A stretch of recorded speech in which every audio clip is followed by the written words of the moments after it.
Galvoju, pasidalinsiu ant storiuką. Tik turėjau labai nemalonų pokalbį su vyresnio amžiaus moterim.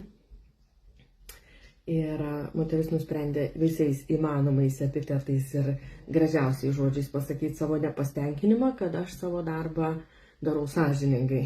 Ir visus medicininius duomenis aš perduodu į draudimą, tai, ką žino poliklinika, tai, ką mes kalbėjom ir ką mes surašėm į dokumentus. Nesiruošiu meluoti, nesiruošiu padaryti negaliuojančių draudimų. Netgi jeigu jūs gaunat dokumentą, tai nereiškia, kad draudimus galioja.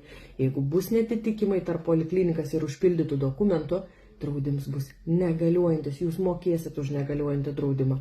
Ir jeigu kažkas kits jums sugebėjo padaryti draudimą, tai pertikrinkit ir dar kartą pasitikrinkit, nes galimai jis tiesiog negalioja.